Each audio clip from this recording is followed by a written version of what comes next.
So yesterday was the first Saturday of the month, and I have talked about this before. Glenn and I are part of a group called the Abundant Good Journey that has been meeting on the first Saturday of the month for, I want to say 2.5 years at this point, I'm not sure. And for the last, I think, 3 months, I haven't been able to make it because I've been so caught up in other things. And so even though I had a lot of things to work on for today, I thought, you know what, I'm going to the Abundant Good Journey because I want to be with our friend, Dr. Joselito, and I want to be with the group of people that he attracts into this incredible container. And so yesterday's theme was based on this book by Gay Hendricks called The Big Leap. Anybody familiar with this book? Okay, I see a few hands. So I was first introduced to this book back in 2013, I think, when I was going through nutrition school. And my coach, I ended up having, supposed to be like a weekly phone call with about 8 people. And I was the only one that was in that time zone. And so I had her all to myself for like 12 weeks or something, which was amazing. And at some point, she recommended this book. And when I read this book, it was a huge aha for me because the whole thing in this book that he talks about, he's a psychologist, was that there's this ceiling that we have on being happy, being wealthy, being successful. It's a thermostat, if you will. And so the idea is that you can only be so happy, you can only make so much money, you can only be so successful, you can only be so healthy. You see where I'm going with this? And then if you hit that ceiling, or if the thermostat kicks in because you've gone over, you're going to sabotage yourself, or something's going to happen. You're going to create and attract opportunities to go back below that ceiling, to go back to where the thermostat was before.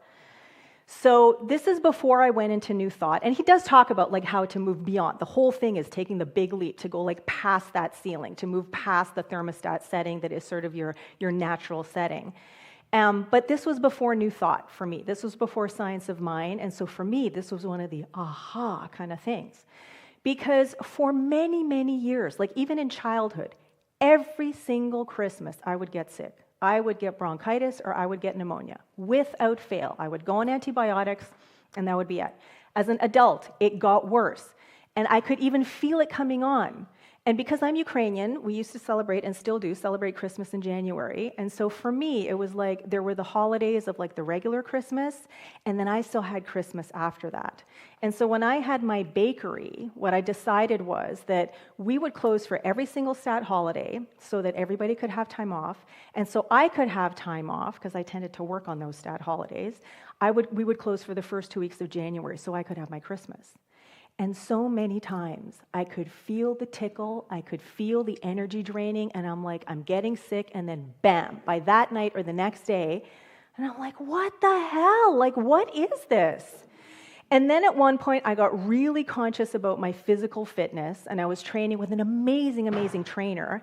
And as we would amp things up, and I would get more and more intentional, and we started to start doing harder stuff, I'd injure myself, and I had to stop.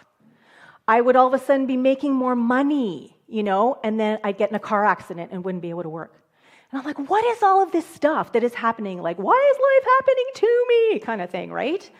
And so when I think back to this book and this idea that, there's this ceiling of you can only be so happy, you can only be so successful, you can only have so much, experience so much in life, and if you go over that, then something's going to happen to bring you right back down. And so for me, I'm like, wow, okay, so what is it in me? What is my setting that is making me sabotage myself to bring myself back down to a level that is not, beyond that ceiling? I found this fascinating. So yesterday, this is what the Abundant Good was all about. And during this 1.5-hour session, I was reminded of the 4 zones that Gay Hendricks talks about. He talks about incompetence, he talks about competence, excellence, and genius, the 4 different zones that you can be in at any given time, no matter where you are on your journey. And so the zone of incompetence is about everyone else can do it better than I can. Okay, like I don't know how, I don't have the energy, I don't have the time, I don't know, I can't be bothered. And it's also the zone of like worrying that there is danger lurking around every corner, worrying that someone is going to come out to get you and take away what little you already have. Then there's the zone of competence, where, okay, I can do the stuff, pretty much like the people around me, but I'm not feeling so inspired. I can get through my day and I can do what I need to do, but I don't know, is there more to life than this? I'm not really sure. And then there's the zone of excellence. Okay, and the zone of excellence sounds pretty cool, but as we learned yesterday, the zone of excellence is really one of the most dangerous zones to be in, because the zone of excellence is where you excel, is where you are so good. You are like in the zone, you are offering your talents and your treasures, and you are just riding the wave of success and wealth and health and whatever it is that is important to you, but it feels so good that you could easily end up staying there and not go into this big leap into the zone of genius.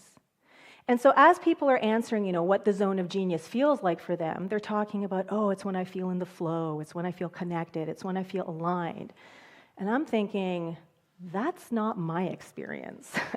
My experience of being in the zone of genius, which I feel like I have been in heavy duty for the last 18 months since Sherry and I came on board here, is being pulled and stretched and pushed into another level and constantly just sort of like rolling and running around thinking, I don't know how to do this, but I'm going to figure it out anyway. Or, like as I step out, off that cliff, the bridge is going to appear. As I go to fly, the wings are going to sprout. Whatever it is, I got to have faith. I got to trust. I got to know, because I'm going to do it anyway. Because if I don't, then all I'm doing is hanging out in my comfort zone. And for us, in New Thought, that's not what life is about. Okay? Every now and then, it's nice to hang out in the zone of excellence. And I even said this yesterday. Sometimes I do just want to hang out there and enjoy the view from there because it does feel really good. But that's how we can also get complacent, right? And so this is about taking personal responsibility for our life experience. And what is it that we want to show up as? What is it that we want to experience? Because no one is living our life for us. No one's making our decisions for us. It can feel like that sometimes, but ultimately, we are the ones that are always choosing. Every single moment of every single day, how much of that allness, how much of that love, how much of that creativity, how much of that God, universe, spirit, source, quantum field, whatever you want to call it, how much of that am I experiencing in this moment right here, right now? And am I willing to experience more? If you're willing to experience more, you got to take a leap. So my talk title for today is, who's adjusting your thermostat? Okay, first you got to know, where's your thermostat set? Okay, there are the 4 zones at the bottom: incompetence, competence, excellence, and genius. And in this picture, you can actually see the little red thing. It's kind of in the zone of excellence, right? And so then up top are just a few examples of experiences in life: happiness, success, relationships, wealth, health. There's so much more, right? But ultimately, how we experience those things on the top depends on where our thermostat is set on the bottom. Okay? And so we want to be really clear about where are we. And the way that we get clear, the way that we discover why we're experiencing the stuff on top the way we're experiencing it, because of our beliefs. And so what do we believe? Do we believe that we're only worthy of making so much money? Or that we are worthy of making a ton of money but letting it flow through our fingertips and not being able to hold on to it? Do we believe that we can only be so healthy, and so then when we, are super healthy, at some point we're going to get knocked down by a flu or a cold or cancer? What do we believe? Are we worthy? Are we deserving? For sure we are, but we have to know it. We have to believe it ourselves. There's nothing outside of us. There's nothing external that is going to bring us all of that worthiness that we feel that we deserve. That has to come from within. And so if we want to have a different experience of happiness, success, relationships, wealth, health, and anything else in life, then we got to make sure we're clear on where we are, in which zone we're in.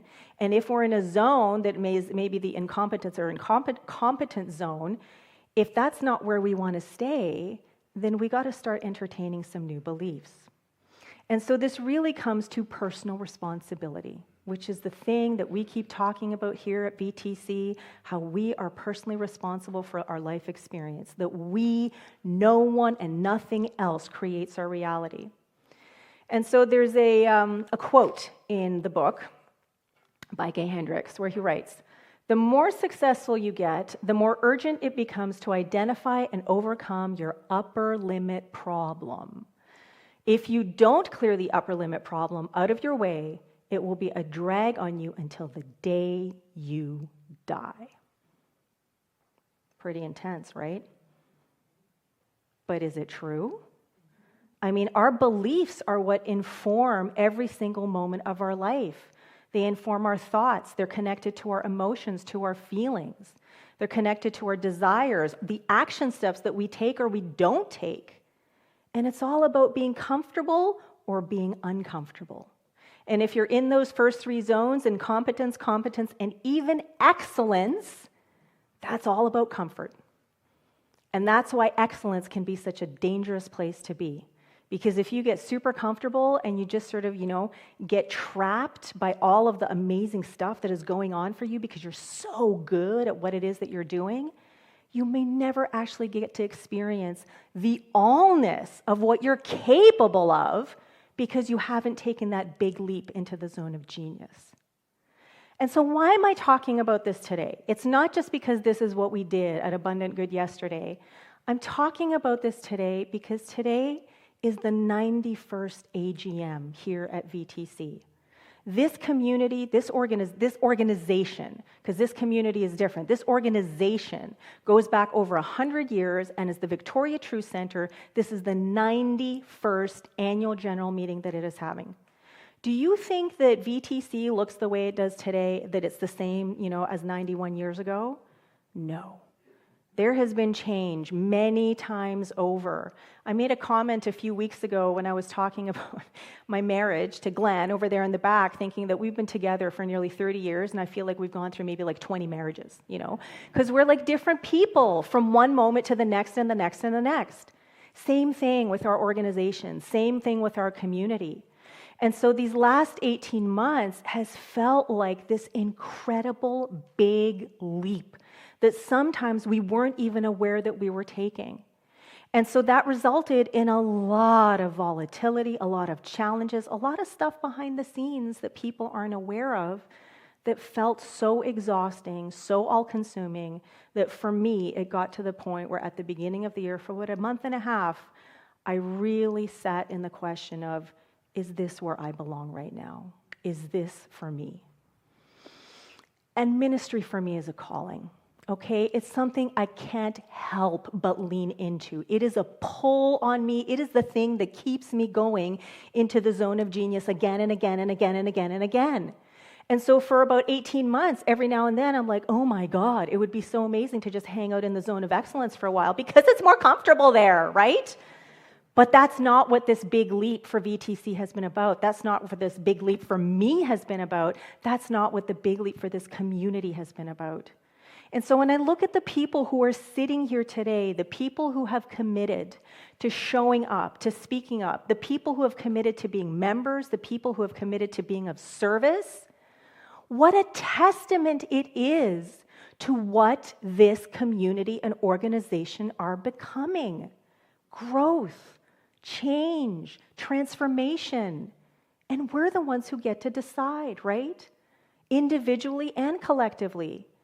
Because whatever it is that we're experiencing, my 57 dark nights of the soul at the beginning of this year, I was equal to all of it. That's what it is in New Thought. That's personal responsibility. It doesn't mean that something is your fault, but you're equal to it, consciousness-wise. You're vibrating at a certain level of knowing, at a certain level of consciousness, and that is going to attract people, resources, opportunities, and experiences into your life for that level of consciousness to be demonstrated and fulfilled in, through, and as you. And so for me, there was a lot of life is hard. There was a lot of challenge. There was a lot of like, I don't know if this is for me, and yet the calling is there, so I can't help but lean into it.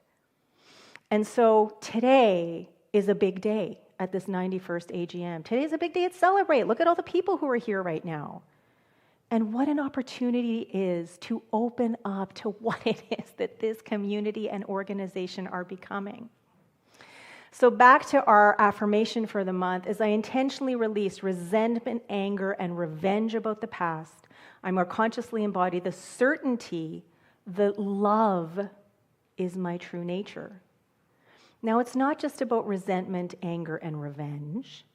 It is also about letting go of the ideas, the stories, the attachment to the past, the attachment to our comfort zones, because in that attachment, all there is complacency. And complacency does not foster growth. In the book of Forgiving that we're going to be using during the forgiveness class, Bishop Desmond Tutu and his daughter Reverend Mpo Tutu write, "Growth happens through obstacles and only with resistance. A tree must push up against the dirt, the solid resistance of the ground, in order to grow." And this next part you've heard me say a million times. "Muscles grow when we apply a counterforce of resistance against them, but first they tear apart and break down, only to become even stronger in the rebuilding."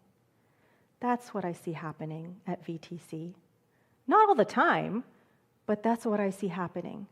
That we are tearing apart what isn't working anymore, what isn't relevant anymore, so that when we rebuild, we are coming stronger, more relevant. What's relevant and happening right here today, and we're paying attention to what is happening as the community is evolving. Not just what we would like it to be. Like, I'm not standing here with a master plan of like, this is how VTC is going to unfold, We have some ideas, but we're also this is why we had the visioning.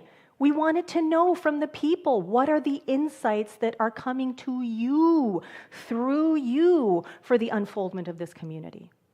So that's what it's about, continuing to grow, even when there is resistance, continuing to grow, because as we grow through that resistance, oh my God, we are so much stronger and more resilient on the other side for whatever it is that is coming next to whirl and swirl us about in the storm of life that sometimes happen. So to end, forgiving is about consciously releasing resentment, anger, and the need for revenge. Forgiving is about willingly letting go of old ideas, stories, and our attachment to our comfort zones. Forgiving softens and creates spaciousness to grow. Forgiving allows us to become more aware of what our thermostat is set to, and ultimately take personal responsibility that we, no one else, are the ones adjusting those thermostat settings. Thank you, and so it is.